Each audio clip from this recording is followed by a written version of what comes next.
Olá, pessoal. Vejo que já tem gente chegando aí na nossa live. Só para eu ir ajustando aqui as informações, me digam uma coisa. Vocês estão vendo e ouvindo? Estão me vendo e me ouvindo? O som está de boa qualidade? Camila, bem-vinda, Camila.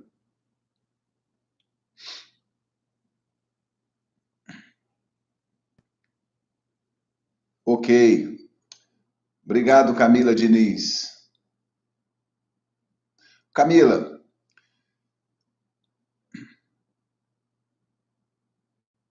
Mariana Durães. Boa noite, sim, vendo e ouvindo bem. Obrigado, Mariana. Vocês duas são do noturno ou do matutino? Deixa eu pegar a lista de chamada aqui.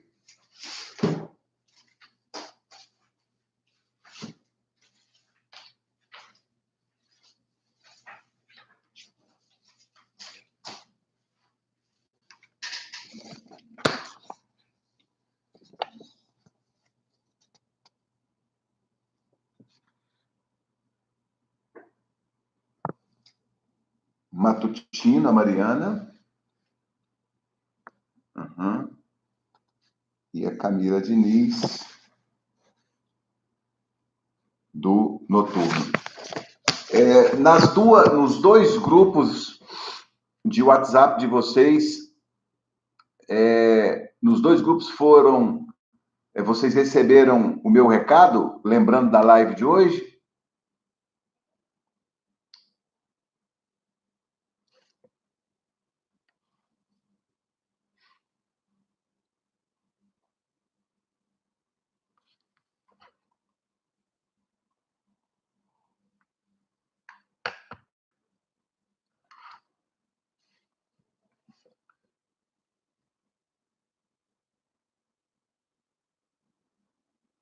Ah, obrigado, Camila.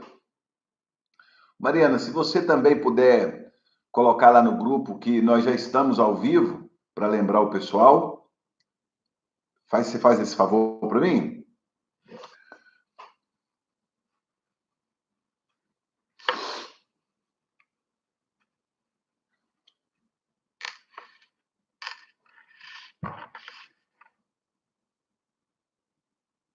Ok, muito obrigado. Essa ajuda de vocês é fundamental para mim, porque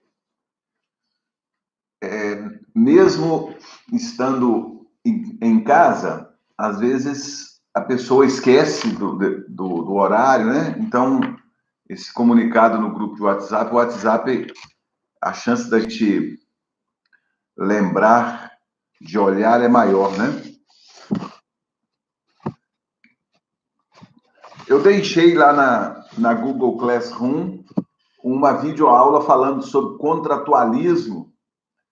Espero que vocês tenham assistido aquela videoaula, para que a gente possa encerrar esse assunto hoje.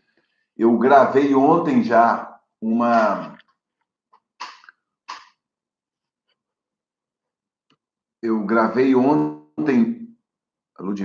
Lavínia também entrou aí agora.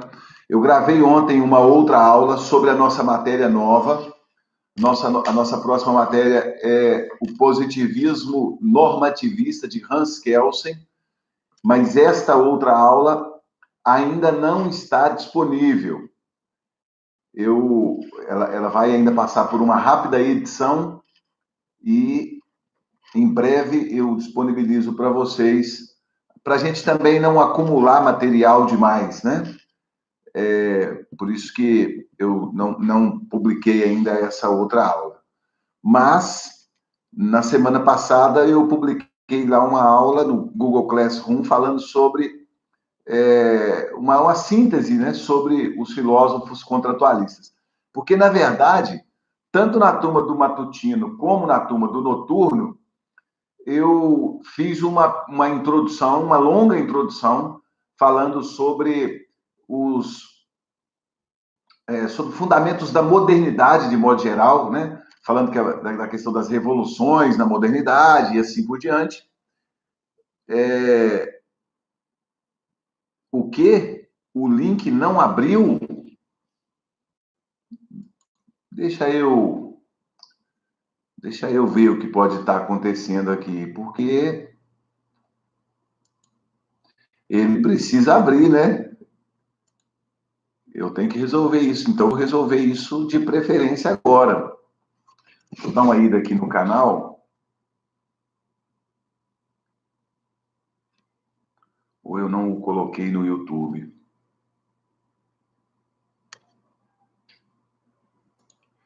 Bom, eu não vou abrir outra aba aqui, não. Eu vou olhar isso,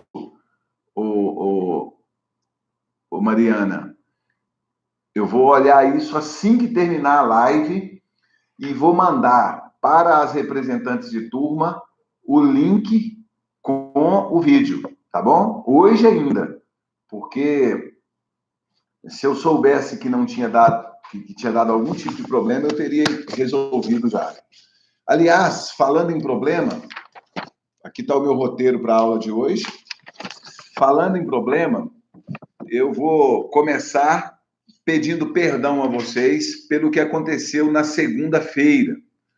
Segunda-feira, eu havia agendado a nossa live para 19 horas e vi que vários de vocês estavam entrando naquele link que eu havia disponibilizado, só que nós havíamos baixado aqui no meu notebook um programa de edição que trabalha conjugado com o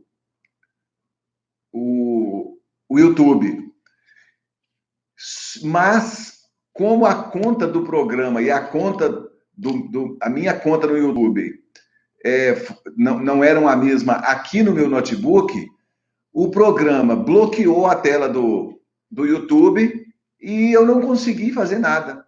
Aí, quando nós conseguimos resolver o problema, eu tentei criar outra live sem aquilo, de modo rápido, apaguei o programa, tentei resolver, mas quando eu fui, enfim, resolver o problema, já era mais de 7h30. Então, vocês, por favor, me desculpem por aquele constrangimento. Eu tenho feito várias lives no YouTube, tanto na graduação, pós-graduação, outras atividades também na igreja, tem dado tudo certo. A única que deu errado foi aquela de segunda-feira. Mas aí remarcamos para hoje e eu agradeço a companhia de vocês. Vou tentar ser bastante objetivo para não tomar demais o tempo de vocês. Mais uma vez, obrigado por estarem aqui. Estou vendo que chegou aqui a Sandra Dias. Essa Sandra Dias não é minha aluna, não, hein? Estou achando que essa Sandra Dias é uma espiã lá da coordenação de curso. Ô, Sandra, seja bem-vinda, minha querida. Seja bem-vinda, tá? Estou vendo aqui também a Lavínia, que... a Lavínia me disse que conseguiu assistir o vídeo. A aula do Google Classroom. Uhum. De todo modo, eu vou verificar se há algum tipo de problema de bloqueio na aula sobre contratualistas, porque eu tenho grande interesse que vocês assistam aquela aula, tá bom? Então tá. Me desculpem pelo que aconteceu na segunda-feira.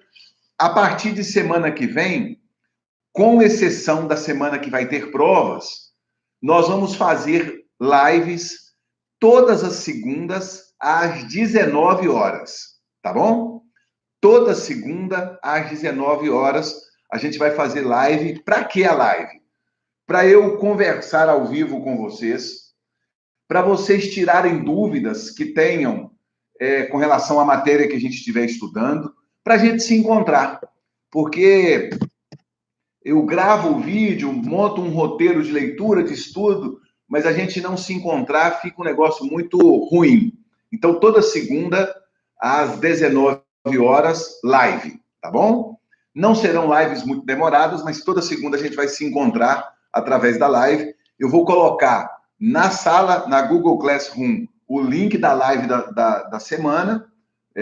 Já no final de semana eu coloco, sexta, sábado eu coloco, mas no dia vou encaminhar também para as duas líderes de sala, para elas colocarem no grupo de WhatsApp de vocês, tá bom? Aí a gente vai facilitando a comunicação. Você assistiu uma aula, uma videoaula, sentiu que ficou uma dúvida. Qual é a dica? Anota a dúvida e no início da live, professor, pergunta. Aí você faz a pergunta, eu respondo a sua pergunta ao vivo. Se não tiver ficado claro, você pergunta de novo e aí depois a gente trata do tema que eu tiver separado para aquele dia, tá bom? A gente vai, dessa forma, atendendo às necessidades de vocês de modo mais pontual, ok? Em breve, vocês receberão um comunicado oficial da faculdade falando sobre as provas e o calendário de provas e o modo como vão acontecer essas provas. Fiquem tranquilos, a ideia é que tudo transcorra respeitando as condições que a gente está vivendo, né? Esse momento é um momento novo para você, para mim, para a coordenação, para a direção, para todo mundo. A ideia é que a gente vá mesmo se ajudando para que os prejuízos sejam os menores possíveis e, no seu caso, a nossa expectativa é que o prejuízo seja zero em termos de aprendizagem, tá bom? Bom, não precisa dizer da importância de vocês visitarem periodicamente a sala de aula da Google Classroom. Se alguém ainda não está lá, por favor, pegue o código da turma, entra, porque é de lá que nós vamos partir para todas as nossas demais interações, tá bom? A Mariana está dizendo que antes não tinha aberto o vídeo, mas tentei outra vez, agora e deu. Ah, que joia! Obrigado por esse retorno, Mariana. A Lavínia disse que conseguiu assistir. Ok. Então, vamos lá. Com essa live, a gente encerra a discussão a respeito de filosofia política moderna, ou de contratualismo, ou de direito natural para os modernos. Vamos recapitular. Nós estamos tratando da teoria de três filósofos. Thomas Hobbes, que é um filósofo lá do século XVI, John Locke, que é um filósofo do século XVII, e Jean-Jacques Rousseau, que é um filósofo do século XVIII. Você pode imaginar tranquilamente que há uma evolução na teoria contratualista, na teoria de direito natural ou na teoria desses três filósofos. O contratualismo de Hobbes é bem elementar, é muito básico. O contratualismo de Locke já resolve várias questões do contratualismo hobbesiano. E, por sua vez, o contratualismo de Rousseau trata de questões, trata da questão política de uma forma muito mais amadurecida, com a força ali que tem, sobretudo o iluminismo, já no pensamento de Rousseau. Então, há uma evolução muito visível na teoria desses três autores. Isso também equivale a dizer que esses três autores representam 2 séculos e meio de debate filosófico, de evolução do pensamento filosófico. Lembrando que há outros autores que participam desse amplo debate sobre filosofia política, sobre a origem do poder político, sobre os discursos que legitimam e garantem a validade do poder político. Há outros autores que participam do debate. Por que a gente foca em em Hobbes, Locke e Rousseau? A gente foca neles porque eles representam autores que catalisam, que sintetizam os momentos de evolução dessa teoria contratualista. A Jane está falando aqui, obrigada por estabelecer esse tipo de contato.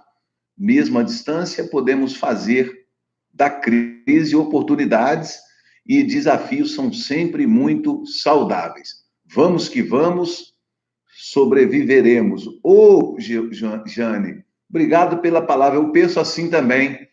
Eu acho que essa crise toda, eu estou fazendo aqui o isolamento social tal qual determinam as autoridades sanitárias, mas essa crise toda realmente nos ajuda a evoluir, né?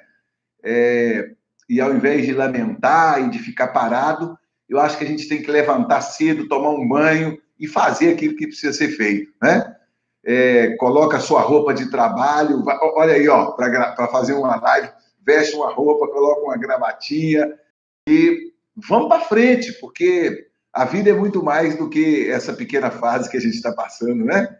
Eu tenho trabalhado muito, muito, muito mesmo como professor, né? Buscado dominar ferramentas, ajudando os outros colegas, enfim, trabalhado, produzido vários vídeos. Eu produzi mais de 20 vídeos de quinta-feira passada para cá. Né? Então, por aí mesmo, vamos trabalhar. Obrigado pela palavra, tá, Júnior? Estamos juntos mesmo. A live vai ficar salva, professor? Vai ficar salva, pelo menos por enquanto, ela vai ficar salva sim. E o link de acesso continua sendo o mesmo, tá bom? Então, feita essa consideração geral a respeito dos contratualistas, eu separei 4 tópicos que são que amarram a teoria, né? Se você não tiver lido nada, toma nota desses tópicos aí, porque na hora que você for estudar sobre isso, você vai perceber que eles são pontos de estrangulamento no conjunto da teoria toda, tá bom? Primeiro tópico, que cai em prova dentro e fora da minha disciplina. Primeiro tópico, com o contrato social nasce a sociedade civil e não o Estado. Muito cuidado com isso. Eu já vi autores escrevendo isso na internet, já vi pessoas falando isso, já vi muita gente errar isso em prova. Com o contrato social, o que nasce, o que surge, é um negócio, é uma realidade chamada sociedade civil. Só isso. As regras do contrato levam ao surgimento de uma nova realidade até então inexistente. Que realidade é essa? A sociedade civil. Nasce o Estado com o contrato social? Não. A ideia, e é claro que aqui nós estamos trabalhando num ambiente totalmente abstrato, mas a ideia é, quando os indivíduos saem do estado de natureza e celebram o pacto social, usando a expressão de Thomas Hobbes, quando eles abrem mão de parte daquela liberdade que até então era plena, eles fazem surgir uma realidade chamada sociedade civil, ok? Fazem nascer uma realidade chamada sociedade civil. De acordo com Hobbes, em um momento posterior, os indivíduos, já em estado social, deliberam sobre a necessidade de um novo passo nesse processo. Esse novo passo no processo é que vai ser o Estado. Então, vamos lá. A ideia é, os indivíduos vivem originalmente no estado de natureza. Vivem solitários, não podem contar com nada e com ninguém a não ser consigo para se defenderem. Daí é muito comum você ouvi os autores falando que existe nesse período apenas uma realidade que é chamada de autotutela, ou seja, eu só posso contar comigo mesmo para a minha autodefesa. Diante dessa da angústia, especificamente para Hobbes, que o indivíduo vive por estar solitário, ele resolve sair dessa condição de solidão, que também era de liberdade absoluta, e celebrar um contrato, que é chamado de contrato social. Ao celebrar o contrato social, nasce uma coisa que até então não existia, um negócio chamado sociedade civil. Quais são as regras que fazem nascer a sociedade? Sintetizando, o indivíduo diz: eu abro mão de parte da minha liberdade, comprometendo-me a não atentar contra a sua integridade física, contra a sua propriedade, contra a sua vida. Na mesma medida e proporção em que você abre mão de não atentar contra a minha liberdade, a minha integridade, quanto à minha integridade, a minha propriedade e a minha vida. Daí, então, os indivíduos estabelecem esse limite recíproco, né? Esse limite compartilhado. O indivíduo ele tem vontade de atacar o outro, mas ele não o faz porque ele combinou que não ia fazer. As regras do contrato social são essas, né? Só que, na prática, por alguma razão, essas regras não são suficientes para manterem estável a sociedade civil. A gente tem autores que levantam hipóteses com relação a isso. Rapidamente a gente pode dizer, ou porque no legítimo exercício do direito, o indivíduo acaba ferindo o direito de outrem, sem má fé, então não há dolo, poderia haver alguma coisa no sentido de culpa, né? O indivíduo age de modo imprudente, imperito ou negligente e acaba ferindo a outra pessoa, o direito de outra pessoa, e aí ele prometeu que não ia atentar contra o outro e a propriedade do outro, mas acaba fazendo, sem querer, ou sem ter dolo, ou ocorre dolo. O indivíduo fala que não ia fazer aquilo, mas acaba vou fazer. E aí os indivíduos em sociedade percebem que não tem mecanismo algum para reparar o dano ou para recorrer. Não tem ninguém a recorrer, porque até então só existe a sociedade, né? Então os indivíduos resolvem, Hobbes fala de uma espécie de uma segunda assembleia. Os indivíduos resolvem fazer, por meio de uma segunda assembleia, uma nova deliberação. Então eles se reúnem novamente e dizem assim, peraí, como é que a gente vai resolver isso? E aí nasce a ideia de eles delegarem a alguém, de eles transferirem para alguém a responsabilidade para resolver os eventuais conflitos que surgem. Olha como surge o poder político, como surge o Estado na visão contratualista. Em que momento o Estado surge? O Estado surge exatamente quando os indivíduos percebem que precisam de transferir para uma terceira pessoa, a gente poderia usar aí a ciência política clássica, chamar de terceiro neutro, a gente vai transferir para esse terceiro neutro a responsabilidade de, na hipótese de acontecer conflito entre os indivíduos, essa pessoa exerce soberania com relação aos indivíduos e pode dizer, se for acionada, quem está certo e quem está errado neste contexto conflituoso. Entende? Então, quando se celebra o contrato social, se cria a sociedade. Os indivíduos, já em experiência social, numa nova deliberação, faz nascer uma outra realidade, que é o Estado. Portanto, desde a teoria contratualista, Estado e sociedade civil são coisas distintas.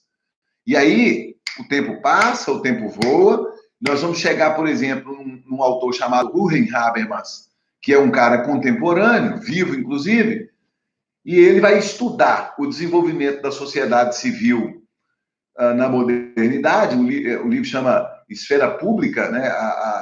as mudanças da esfera pública na modernidade, e ele vai concluir que, frequentemente, a esfera pública ou a sociedade civil tem interesses diferentes do interesse do Estado. Então, há uma diferença de personalidades, há uma diferença de interesses, de esferas, né? A sociedade e o Estado são coisas diferentes.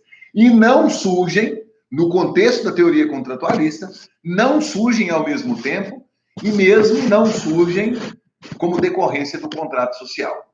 Ok? Então, essa é uma questão importante que frequentemente gera equívocos e gera erros em simulados, em provas, inclusive em concursos. Legal?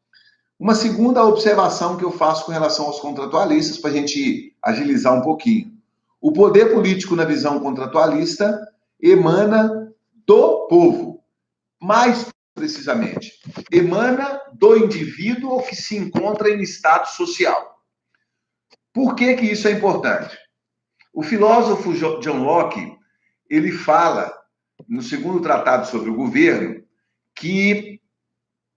Gente, se tiverem alguma pergunta, pode lançar a pergunta no chat, que eu paro e respondo, tá bom? Tem uma pergunta aqui, ó.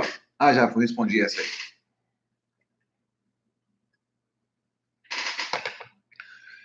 O John Locke, ele formula a famosa frase: o poder emana do povo e deve ser exercido em favor do povo. De acordo com Norberto Bobbio, inclusive, essa expressão, adaptadamente, está presente em todos os estados de democracia representativa da contemporaneidade, né? Então, os modernos estão pensando assim: como é que se justifica a existência do poder político? De onde vem o poder político?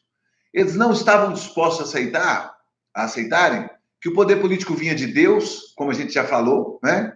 A modernidade está rompendo com o discurso, com a narrativa que tem Deus como ponto de referência e de explicação para as coisas. Então, não dá para aceitar que o poder vem de Deus, não dá para aceitar que uns nascem para mandar e outros nascem para obedecer, porque o princípio da igualdade de todos já está em franco desenvolvimento e aceitação, sobretudo a partir do Renascimento e do humanismo, né, que se desenvolveu a partir do final do século XVI. Então, se o poder não vem de Deus, se o poder não é algo natural, de onde o poder político surge? E eles vão falar: bom, o poder político é uma escolha dos indivíduos em sociedade. Os indivíduos resolveram que era importante existir um tipo de poder na sociedade chamado poder político, né? E por isso que, nessa visão, o poder político, na visão contratualista, o poder político é sempre delegado. Na visão contratualista, nenhum agente político exerce poder político como próprio. Pelo contrário, exerce o poder político sempre por procuração. Olha que sensacional, que debate legal daria para fazermos quando a gente pensa no campo do direito eleitoral, direito constitucional e eleitoral. Eu, às vezes, faço essa discussão lá na pós-graduação. Olha que interessante pensar o significado do voto a partir dessa perspectiva contratualista. Porque o voto é uma procuração que o indivíduo, chamado no pleito de eleitor, mas o indivíduo portador de direitos dos quais ele não abriu mão quando resolveu viver em sociedade, o indivíduo assina uma procuração para alguém, né?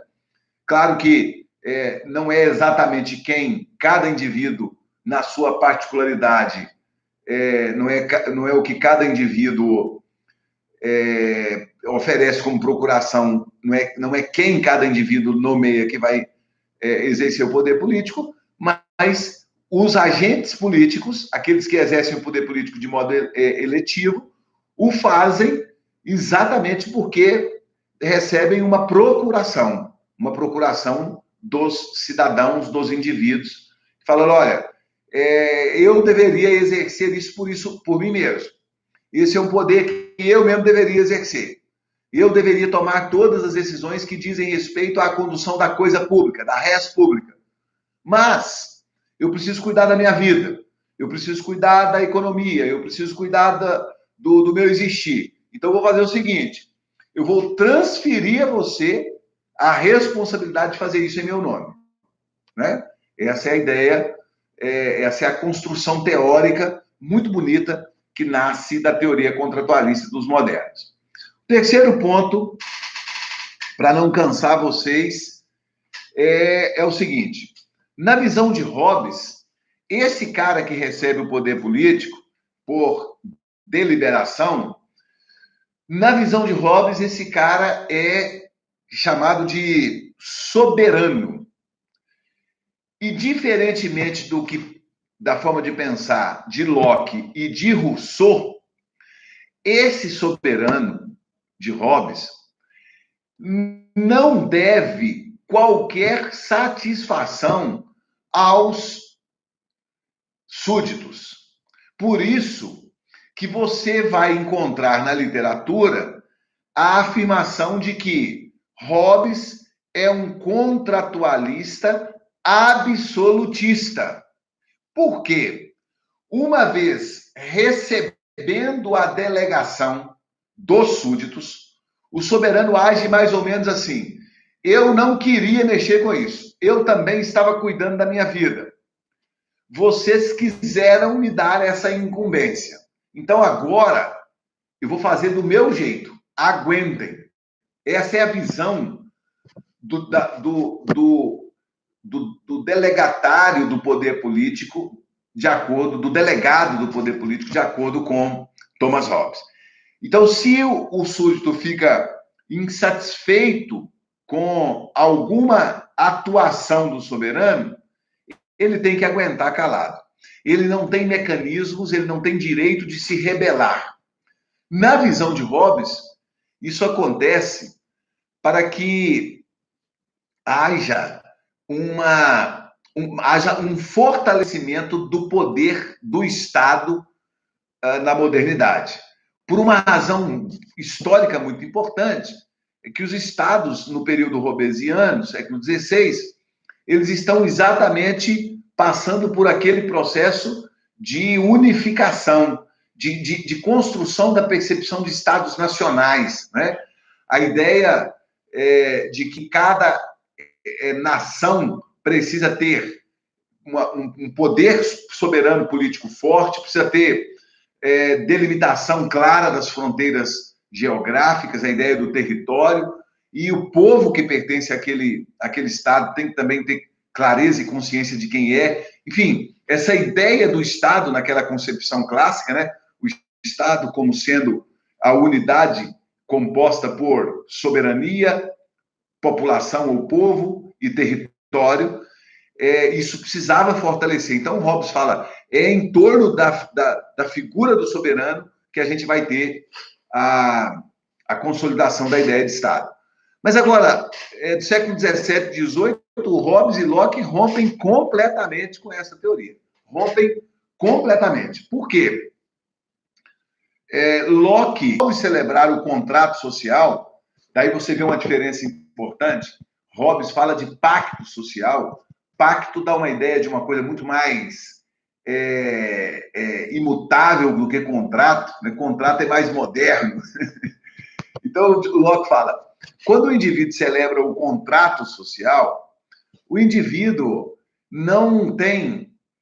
ele não abre mão dos direitos naturais. Quais são esses direitos? Direito à vida, direito à liberdade, direito à propriedade, direito à integridade física e direito de defender os outros direitos.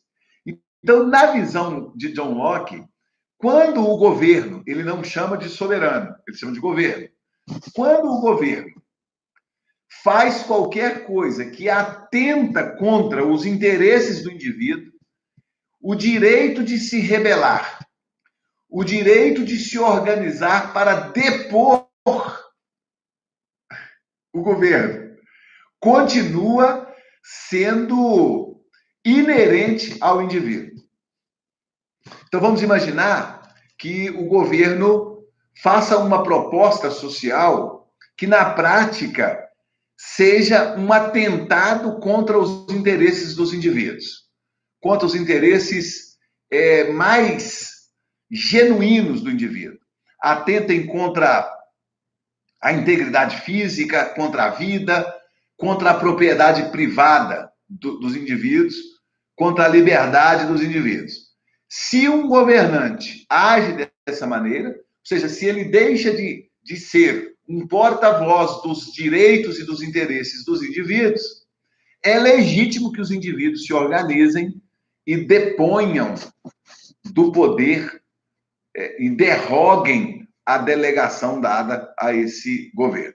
Essa é uma diferença também bastante importante e é também bastante frequente que isso seja cobrado, ou isso seja cobrado em concursos públicos. Esse paralelo entre a visão de Hobbes e, sobretudo, de Locke com relação a esse lugar que tem o soberano no contexto. Né? Legal você se dar conta disso aí. Você poderia pensar, por exemplo, a figura do impeachment, que é uma figura jurídica, é um instituto jurídico bem contemporâneo, que inclusive no Brasil nós já tivemos na recém-democracia, né, duas situações como essas. O impeachment é um eco jurídico muito interessante dessa visão de John Locke. Né? Legal fazer esse link aí. Quarta e última ideia. Salvas as devidas proporções, é possível ver na teoria moderna a base das democracias representativas contemporâneas. Os agentes políticos, como eu falei, exercem um poder que não lhes pertence, exercem um poder que é delegado. Tenta o tempo todo fazer essa leitura, esses estudos. Eu coloquei lá no aplicativo Google Classroom as páginas do livro. Meu livro está até por aqui, porque eu digitalizei recentemente. As páginas do livro para vocês lerem, porque eu sei que vocês não têm o livro e não dá para ir na biblioteca, então eu digitalizei para vocês. Coloquei também uns slides e coloquei um vídeo. Estudem isso com esse foco. Como que essa teoria pode me ajudar a compreender a democracia representativa contemporânea, porque é legal interpretar a teoria de modo mais concreto. Já vou deixar minha folhinha do lado, porque o que eu tinha para falar a respeito dela já está falado. Eu insisto que vocês visitem a sala Google Classroom, porque é a partir da sala que vão se dar as demais interações nossas, tá bom? Coloquem, por favor, a líder de sala ou outro colega, o código da turma de novo, peçam aos colegas para se matricularem ou entrarem na sala virtual, porque isso para nós faz uma diferença importante. Visitem frequentemente, porque é por meio da Google Classroom que eu vou estabelecer contato com vocês. Inclusive, é de lá que vai sair a informação a respeito da nossa live. Essa é a primeira comunicação. Segunda comunicação. Segunda-feira que vem, dia 6 de abril, às 19 horas, outra live ao vivo, tá bom? Nessa live, nós vamos começar abrindo espaço para fazer perguntas, tanto sobre essa matéria que a gente está estudando, como também, sobre essa matéria, porque o outro conteúdo eu vou postar depois que vocês, depois da live, para a gente não confundir e não sobrecarregar vocês. Então, estudem sobre essa matéria, aquilo que vocês não entenderem, tragam em formato de pergunta para que a gente possa conversar aqui na live, tá bom? Com relação a essas coisas que eu falei, a esses pontos do conteúdo. Vocês querem perguntar alguma coisa? Se alguém quiser perguntar, escreve a palavra pergunta aí, eu dou um tempo para você elaborar a sua pergunta, não precisa correr, né? Eu estou por conta de vocês mesmo, para poder atendê-los. Gente, contem comigo, tá? Esse momento é um momento complicado para todo mundo, mas a gente está aqui, eu estou aqui para a gente caminhar juntos, para a gente trabalhar juntos mesmo. Eu não sou expert em tecnologia, mas estou me esforçando muito para poder me valer aí de todos os recursos disponíveis, ou da maior parte deles, para chegar até você, né? E a gente otimizar o tempo. A ideia é que, enquanto nós estivermos nesse isolamento social, que a gente possa ter mais ganhos no que diz respeito à aprendizagem do que perdas. Porque a gente elimina uma série de perdas de tempo, né? Não precisa ir na faculdade, não precisa um monte de coisa, e o professor está o tempo todo disponível aí para te acompanhar. Essa é a ideia. Pergunta, professor, me perdi um pouco, mas voltando a um dos pontos que você falou, pode ficar tranquila, estou te aguardando, Lavínia. Podem perguntar.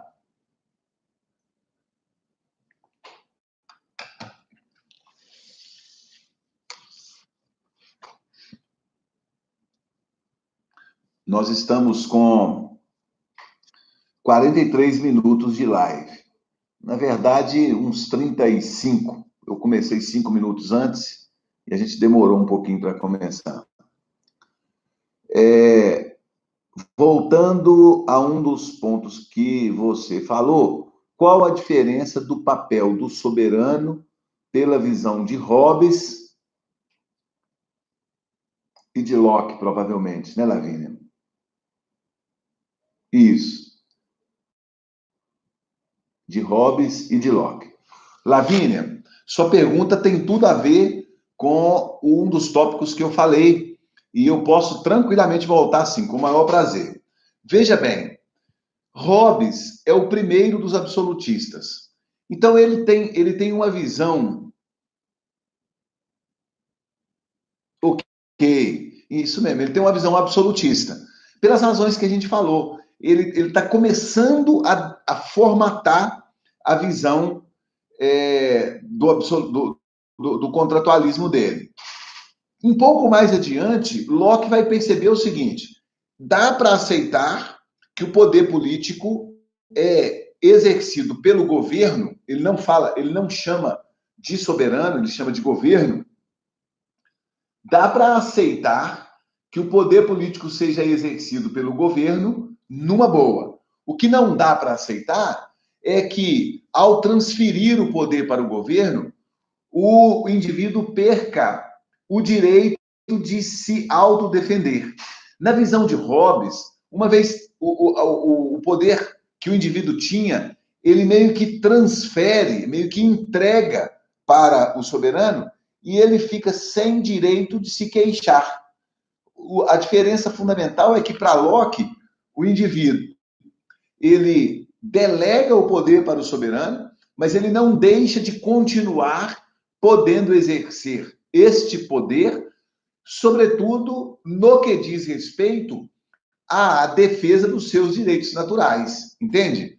O governo, para Locke, ele tem legitimidade para resolver os conflitos, para estabelecer leis gerais que regulem a vida dos indivíduos. Tudo isso tranquilo, tudo isso dá para aceitar numa boa, está dentro daquilo que Locke entende. Mas, se eventualmente o indivíduo sentir que o governo fere os seus direitos naturais, ele vai dizer: não, opa, peraí, isso aí eu não disse para você, não. Esse direito eu não transferi para você. Comparativamente falando, obrigado a você, Jane, boa noite para você também. comparativamente falando, Lavínia, é o que acontece com relação ao advogado e ao procurador. O procurador vem no meu escritório, assina uma procuração para mim. O cliente vem no meu escritório e assina uma procuração para mim. Eu, a partir daquele momento, passo a exercer, em nome do cliente, um poder que pertence a ele e que eu exerço apenas por procuração. Enquanto eu estiver agindo na defesa dos direitos do meu cliente, ele mantém a procuração. A partir do momento que eu paro de atender os interesses dele e até mesmo começo a agir contra o interesse, o que ele vai fazer? Opa, peraí, eu vou caçar a procuração que eu dei a você. Não, você não está me representando. Eu disse que você poderia me representar desde que defendesse os meus interesses. Já que você não está mais defendendo os meus interesses, eu também não vou mais manter a procuração. Entendeu a analogia? Entendeu? Me fala aí se melhorou um pouquinho a compreensão. A Arielle está perguntando, Arielle Chaves, se a live vai ficar salva. Vai sim, vai ficar salva, Arielle. A Camila já tinha respondido aí. Vai ficar salva e o acesso a ela será o mesmo link. Não vai ficar pública por enquanto, porque esse material, ele ainda é material exclusivo de aula, entendeu? Ou seja, você que é aluna que tem direito de ter acesso a esse material. Depois a gente pode até colocar como público, não tem problema, para mim não tem problema. Que bom, que bom. Entendeu, né? Obrigado, Lavínia. Beleza, gente. Excelente explicação. Obrigado, Arielle. Eu estou muito feliz com a companhia de vocês aqui. Eu estou com 14 colegas acompanhando a live, 14, 15. Teve um momento que a gente ficou com um pouco menos. De todo modo, comuniquem lá, por favor, no grupo que a live vai ficar disponível na internet, porque provavelmente alguns colegas não puderam participar. De repente, vão poder, estavam trabalhando, enfim, né? Vão ter acesso aí. Podem dizer também que os colegas que assistirem posteriormente à live podem guardar as suas perguntas para a nossa próxima live, que vai ser na segunda-feira, dia 6 de abril, tá bom? Ô, meu amigo Lafayette, obrigado pela companhia, beijo no coração. Como diria um amigo meu, eu se senti muito honrado agora com essa sua presença. Abraço, querido. Pessoal, tudo bem, então? Presumo não ter mais perguntas. Da minha parte era isso. Foi legal pra caramba falar com vocês.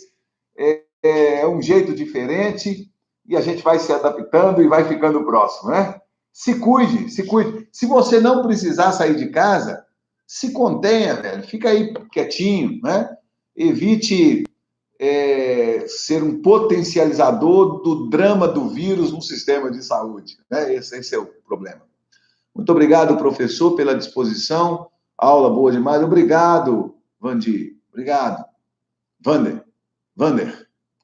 Antônio Sócrates. Obrigado, professor, por nos ajudar nessa caminhada. Ô, meu amigo, eu é que agradeço a vocês por estarmos juntos, estamos sempre juntos. Eu não tinha feito lives anteriormente porque eu estava de atestado médico. E estando de atestado, por uma limitação jurídica, né? Vocês sabem muito bem, o funcionário estando de atestado, ele não pode trabalhar porque ele descumpre. De casa eu poderia trabalhar, mas isso seria complicado, então fui orientado a ficar quietinho, mas a partir dessa semana, o testado acabou sexta-feira passada, estou firme, nós estamos juntos, tá bom? Estamos juntos para passarmos por isso aí. Obrigado pela aula, até o próximo encontro, boa noite. Tchau, Lavínia, obrigado pela sua participação. Beleza. Um grande abraço, meu amigo José Gabriel, Deus lhe abençoe, querido. Abraço.